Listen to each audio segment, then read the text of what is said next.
Hey everyone, it's Ben Hardy here, and in today's video, we'll be reviewing the Nissan Versa. Before we get in this video, I want to give a huge shout out and thank you to the Nissan here in Salt Lake for giving me some time with this Versa. I'll include a link to their website in the description down below. If you have any questions, just ask for Paul. Also include a link to my car buying guide. Let's get into it.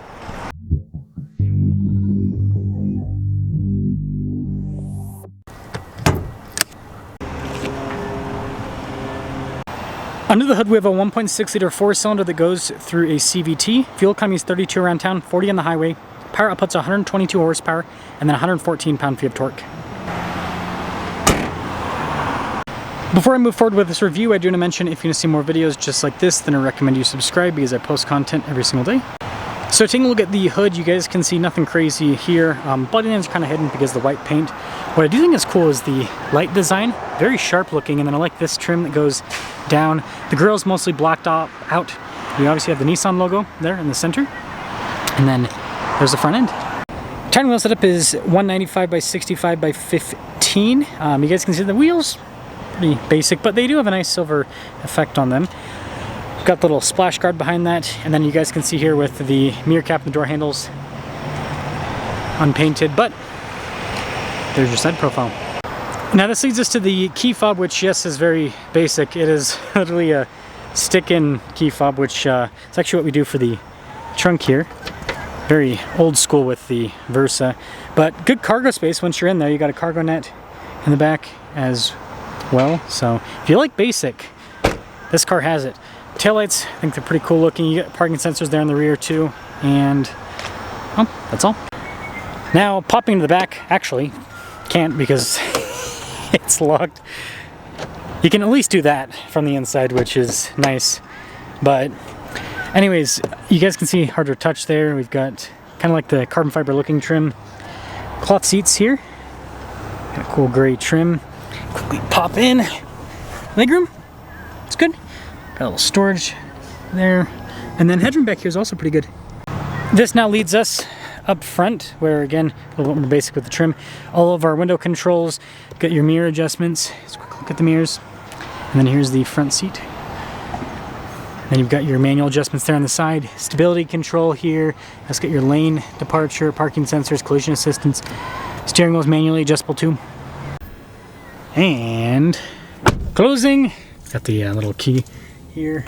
Put that in the ignition. Boom. So taking a look at the steering wheel, a little bit more basic with the trim. Practical controls here on the front, including our volume, voice command controls, cruise control. Regular stocks there on the back. And then look at this, mostly analog gauge cluster. So again, simplicity is the key with this, and I like how it just shows you fuel economy, range, all the important stuff. Now backup cameras are of course federally mandated, so you do have one of those. The infotainment system, it is actually a touchscreen, as you can see. I don't know why it's, there we go. Here, we'll go to the menu tab, this will be easier to show. But yeah, you do have some shortcut buttons on the other side, physical buttons there for the radio too. Down below we've got our analog climate controls, got some charging ports there, USB, all of that. A little shifter here for the CVT, and then got some storage here, a couple more USBs there on the back. No sunroof or anything like that. Again, there's not a lot to go over. Actually, this is not soft touch, but it does look fancy. Now here's a quick look at the window sticker for this Versa. $20,695 is the total MSRP, making this one of the most affordable cars you can get. Let's see how it performs.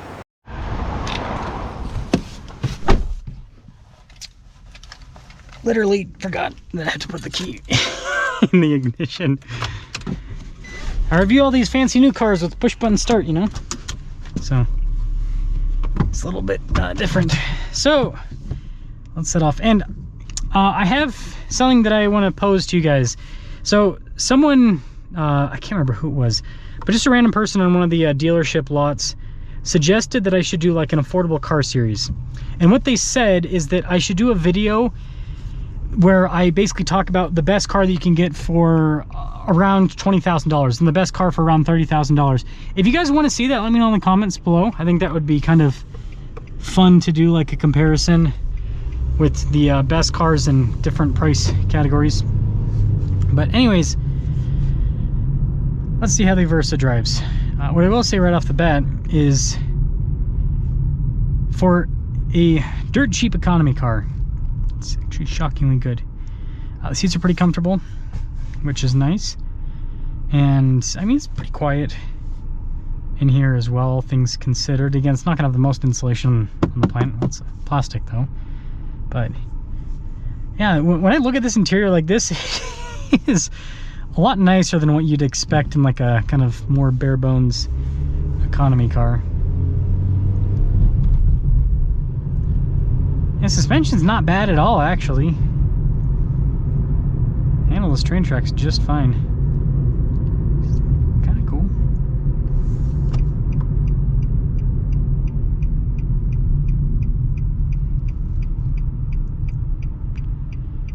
And it's very easy to drive.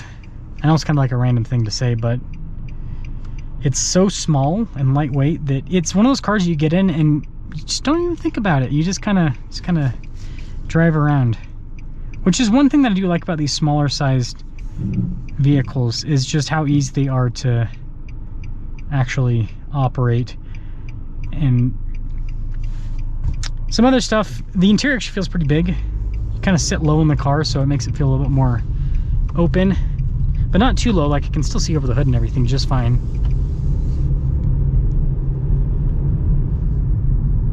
Yeah, not too shabby.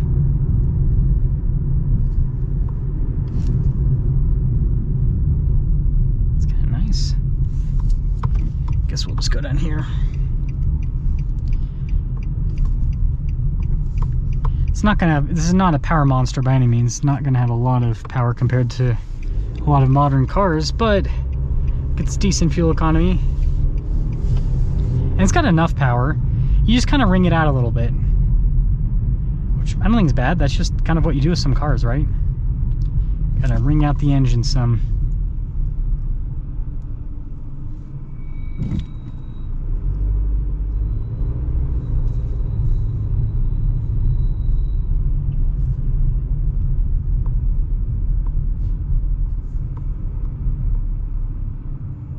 Yeah, this is I like this car a lot. So in terms of the Versa itself, and I do want to make some comments on affordable cars, but yeah, in terms of the Versa itself, for an economy car, I mean, this is nice. It drives well, the seats are pretty comfortable, the ride's pretty comfortable. It's not the most powerful thing, but it's kind of what you expect at this price point. So, I mean, especially when you compare this to Mitsubishi Mirage, man, this thing's nice. Much nicer than the Mitsubishi Mirage, okay? So in terms of affordable cars, I think there's a lot of people that want more stuff like this, but not exactly in this package. So here's what I mean. Yes, there's definitely people that want something like this that is just affordable, small, fuel efficient, you know, all this stuff. Like, that's what they are looking for. But there's also a lot of people like myself that, you know, this type of car just doesn't work for my lifestyle. Like, I have to carry a lot of stuff all around. Got kids, needs space for them, and I mean, you could fit some kids in this, but it's cramped. And then also I love off-roading.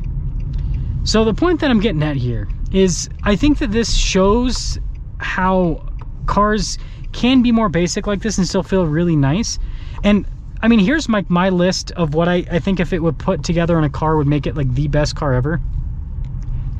So let's just talk about features, because that's kind of a focus on this review in this car. In terms of features, all that I think that like I really care about in a car is heated seats. I don't really care about a heated steering wheel. I just wear gloves if it's cold, but you know, heated steering wheel is nice. Cooled seats is super nice. So if a car had heated cooled seats, 360 camera system, adaptive cruise control, no other safety tech. Well, actually, I mean, blind spot monitoring's nice to have, not a necessity. But we'll say blind spot monitoring, but none of the stupid rear cross traffic alert and active braking and lane departure and lane steering, like none of that. Get rid of all of that.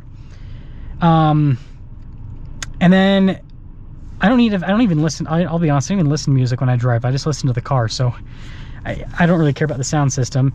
No sunroof, none of that. And then just nice leather seats. And that's how they used to make cars. Not 360 camera, but like in the early 2000s, that's how luxury cars were feature-wise for the most part. Like, some of them had adaptive cruise control, and they had the heated cooled seats and all that. So I don't know. I hope that automakers go back to that, like more simplicity, but simplicity that makes sense. Like, still, people want features, but they want features that they'll actually use. And so I think that cars have a lot of features that people just don't use, but then they have to pay for them because it's just part of the car. That's all.